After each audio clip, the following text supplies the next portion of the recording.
Saludos y bienvenidos a un tema más de historia titulado El siglo de las luces.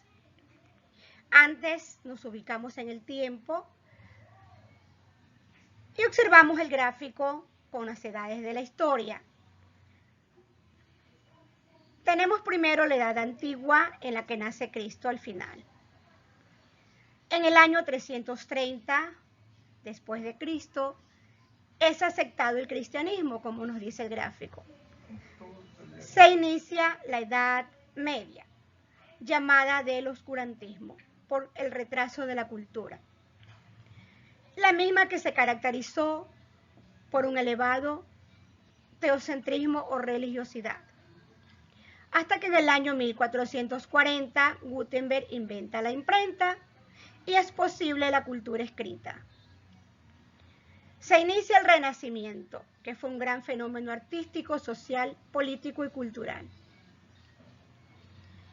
Y que no fue otra cosa más que la transformación cultural en que se abandonan las normas de la Edad Media y se adopta una nueva concepción de vida. Eso fue el Renacimiento.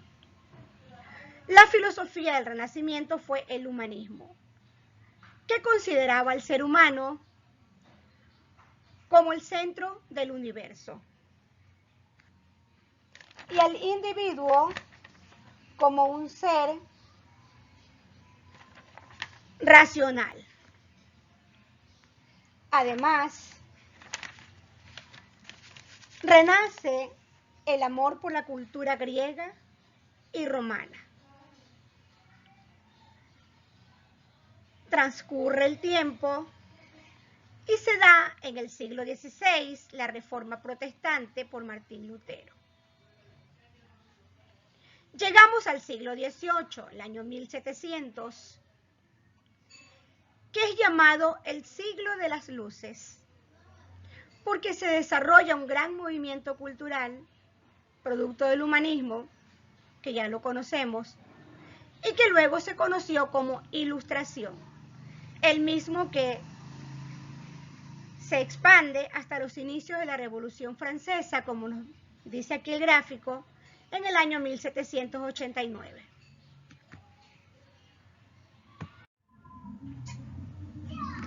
La Ilustración nace en Francia, un país que se encontraba en crisis económica regido por una monarquía absolutista, es decir, el rey gobernaba a su gusto.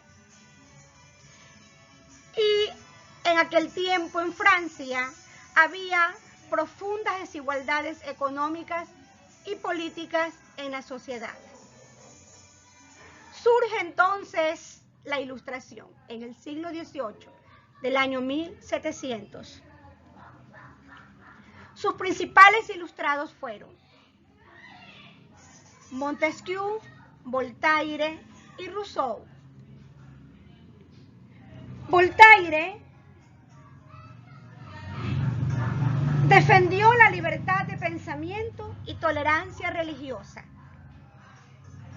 Montesquieu propuso la monarquía parlamentaria como forma de gobierno y la división del Estado en tres poderes: ejecutivo, legislativo y judicial. Rousseau defendía la igualdad y la libertad. Sostuvo que el poder proviene de la voluntad general de los ciudadanos y que la libertad es la obediencia a las leyes que emanan de esa voluntad general. Aquí les dejamos el pensamiento político de la Ilustración: Montesquieu, Rousseau y Voltaire. Una frase de Rousseau: la igualdad no significa que todos tengamos la misma riqueza, sino que nadie sea tan rico como para poder comprar a otro y que nadie sea tan pobre como para tener que venderse. Lo dijo Jean-Jacques Rousseau. Las ideas de los ilustrados comenzaron a circular por la alta burguesía y la nobleza.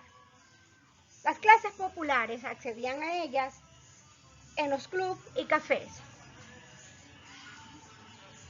Los estudiosos ilustrados, para difundir sus ideas, crearon una enciclopedia que pretendía contener la totalidad del saber de la época. Sus principales gestores fueron Diderot y D'Alembert. La enciclopedia además reunió a más de 150 autores, con numerosos filósofos ilustrados. Tenía 28 volúmenes. Asimismo, topaba temas tan variados como la agricultura, la industria o las artes. También realizaba una crítica al sistema político y a la religión. Aquí les dejamos el pensamiento filosófico de Diderot y también de D'Alembert.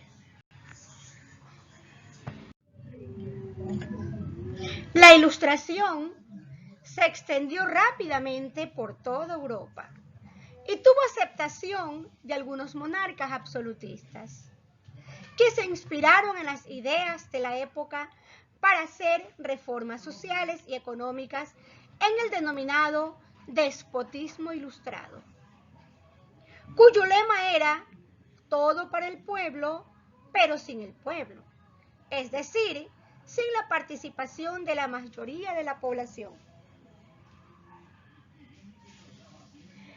El despotismo ilustrado constituye la culminación política del pensamiento ilustrado. Los reyes ya no justificaban su poder en la religión, sino en la razón, dándoles importancia al movimiento de ilustración. Estos monarcas promovieron algunas reformas modernizadoras para la felicidad de sus súbditos. De allí su frase famosa, todo para el pueblo, pero sin el pueblo. Es decir, el rey se preocupa por el progreso del pueblo, pero el pueblo no es consultado. De este modo, los estamentos privilegiados mantuvieron su primacía y las grandes masas de la población continuaron sin poder participar en las decisiones políticas. El pensamiento ilustrado dejó un gran legado. De allí que inspiró revoluciones contra el antiguo régimen que era la monarquía, tanto en Europa como en América. Sentó las bases para las democracias republicanas que predominaron en Occidente por los siguientes siglos. Por eso es que la Ilustración termina cuando inicia la Revolución Francesa, que derrocó a la monarquía en aquellos tiempos. En política, la división de poderes de Montesquieu. En lo social, Rousseau hace las críticas a la monarquía. Fueron las bases del pensamiento político moderno.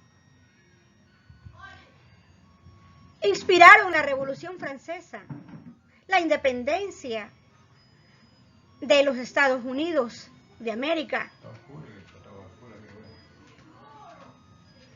En ciencia y educación, los enciclopedistas recibieron la primera enciclopedia racionalista, antiabsolutista y anticlerical.